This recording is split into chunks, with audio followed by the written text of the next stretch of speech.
Well, today we're joined by Flapjacks #1, Stewke. Stuart, welcome. Sorry, it's a Doge in the background. So? Oh, I suppose there is. So, the first question, how confident are you of keeping a clean sheet against Brodie Barclay? Well, see, this Brodie Barclay, when there's not a defence, when there's not a wall, and you're at the Arsenal in the 11s and he's just outside the box, he can finish. Not that type of finish. He can actually score goals. But when the pressure is on and he has to play in the game, as you saw from the last Starks Park, you didn't see, there's no clips, but he couldn't actually get the ball off the ground. There was no power and they were straight into my chest. So if he plays like that again, I think he'll be doing fine. I better not regret saying this. But I don't know, maybe if he can get the ball off the ground, maybe it'll be a correct challenge. Next question. Okay, I'll wait a second for saying it. What was I going to say?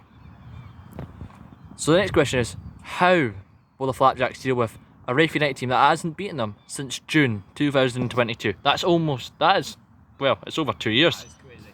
Well, see, the Rafe United team, or as I called them, Attack FC, because they used to have like 9 strikers. Anyway, they used to have, I'm just going to say this, they used to have a lot of like shitters that aren't actually going to be going, like Kai Murray-Mitchell.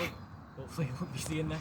Sorry Kai, love you, but I don't love you. And cut that out. Anyway, yeah, most of their team never showed up to last Starks Park, which was surprising because I thought they would have.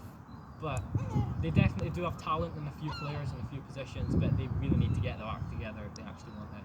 Next question. How will you deal with your new defence? Obviously, Riley Robertson is making his return to the Flapjacks after a 2-year period. How will you need to deal with a weak defence? See, on paper, the defence that I have, the centre-back pairing that the Flapjacks have is not good at all. But I reckon, just like last time, Toby Tompkinson, he showed up for the game. Brexit Toby, taking the ball off of absolutely everyone. Riley Robertson, the wall, the great big wall, not making a Mexican analogy. He can stop anyone. And even if he brings someone down, we can just say it was a body weight. Because he definitely has that ability. And as things get tough, I'll just play them a bit forward and I'll bring Ewan in and he'll just like snap everyone. But not snap everyone, he'll win the ball because he's brilliant and yeah, hopefully we'll get through.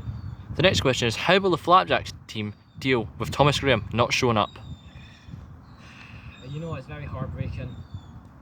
We've lost a very great player, Thomas Graham.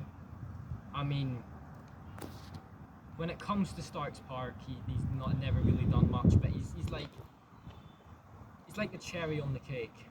He's like the Sheldon in The Big Bang Theory. It's like the egg in the cake. It's like the egg in the cake, yeah. Oh no, not a raw egg, but that's what he is now. He's the raw egg in the cake. So we don't want food poisoning. Anyway, what am I talking about? Thomas Graham will be greatly missed by all the Flapjacks because it's Thomas Graham. It's David Bowie. Well, Stuart, thank you for this interview and on to future Caden.